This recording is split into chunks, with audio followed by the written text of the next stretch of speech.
আজকে আমি বানাবো বিফ পেটিস একদম ইজি ওয়েতে, যেটা সবাই পারবেন। এর জন্য আমাদের লাগবে ময়দা, ডালডা, তেল, চিনি, পানি আর লবণ। প্রথমে ময়দা নিয়ে আমরা এতে করে আস্তে আস্তে সব কিছু দিয়ে দিব।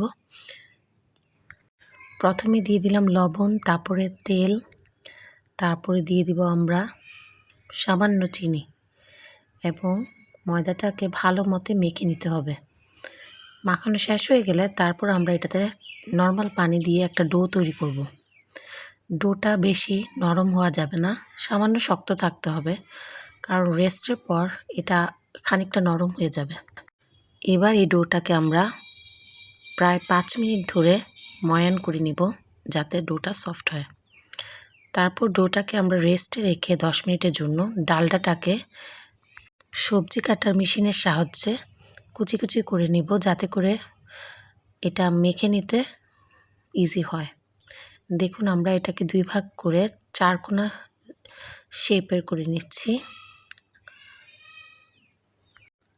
যখন 4 কোনা টাইপের হয়ে যাবে, তারপর আমরা এটা নিয়ে ডালটাটাকে ফ্রিজে রেখে দেব। আর এখান দিয়ে ময়ানটা ভালো হয়ে গেলে সেটাকে বেলে আমরা পরোটার মতো করে শেপ করে নেব। যাতে হাতে না লাগে সামান্য ময়দা ছিটিয়ে ছিটিয়ে আমরা জাস্ট পরোটার মতো বেলে নিব।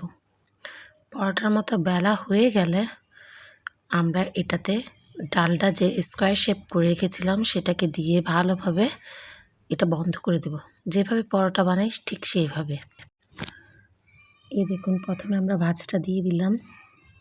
এবার আমরা বেলুন দিয়ে আস্তে আস্তে করে এটাকে আমি চেপে চেপে বেলবো, ঠিক এইভাবে আস্তে আস্তে চেপে বেলার ফলে যেটা হবে, ডালডাটা ময়দা থেকে বের হয়ে আসবে না আর স্মুথলি বেলা যাবে। কিন্তু আমরা যদি প্রথমেই এটা বেলে ফেলি তখন ডালডাটা বের হয়ে যাওয়ার সম্ভাবনা বেশি থাকে, তাই আমরা আস্তে আস্তে করে এটা বেলবো। দেখুন, আমি পরোটার মতো বেলে ফেলেছি। এবার আমরা এটাকে এভাবে ভাঁজ দিব। আমরা যতটা ভাঁজ দিব ঠিক পেটিসে ততটাই সুন্দর করে একটা ভাঁজ আসবে। দেখুন আমি কিভাবে ভাঁজটা দিচ্ছি। ভাঁজ দেওয়ার পর আমরা এই শীটটা একটা পলিথিন ব্যাগের মধ্যে ঢুকিয়ে রাখব, যাতে করে বাতাস না ঢুকে। পলিথিন ব্যাগটা সুন্দর করে ভালো করে টাইট করে এটা আমরা রেখে দেব ফ্রিজে আধা ঘন্টার জন্য। আধা ঘন্টা পর আমরা পরোটার যে শীটটা বেলে রেখেছিলাম সেটা বের করব এবং আবার ময়দা ছিটিয়ে সেটিকে আবার পরোটার শেপে করে নেব। করে সেম প্রসেসে আমরা এটাকে আবার পরোটার মতো বেলবো এবং আবার ভাঁজ দিয়ে নিব, যেভাবে প্রথমে পার করেছিলাম সেভাবে।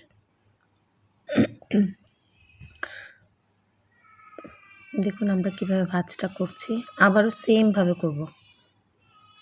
এভাবে করার ফলে পেটিসে সুন্দর একটা। এবার আমরা এটাকে আবার ঢুকিয়ে আধা ঘন্টার জন্য রেখে দেব। আধা ঘন্টা পর আবার সেটিকে বেলে আমরা আবার পরোটার মতো শেপ করব। পরোটার মতো শেপ করার পর পরোটা যখন পাতলা হয়, কিন্তু এটা এতটা পাতলা হবে না, সামান্য একটু পুর থাকবে। এবার আমরা এটা সাইড কেটে ভালো মতো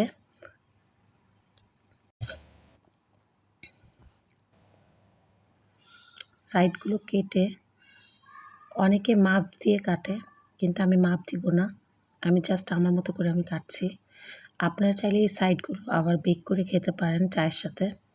তো আমি এখানে 3 ভাগ করে নিচ্ছি। 3 ভাগ করে পেটিসের সমান ছোট ছোট করে পেটিস বানাবো। তো যেভাবে পেটিস কাটে, এই দেখেন এইভাবে করে আমি এটাকে কেটে বক্সে রেখে দেব। আর যখন খেতে যাব তখন এগুলো একটা একটা করে বের করব। আপনারা চাইলে এগুলো বক্সের মধ্যে কাগজ দিয়ে দিয়ে এভাবে রেখে দিতে পারেন।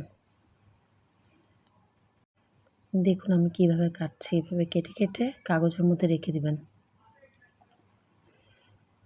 এখন আমি এগুলোকে রেখে দিয়েছি।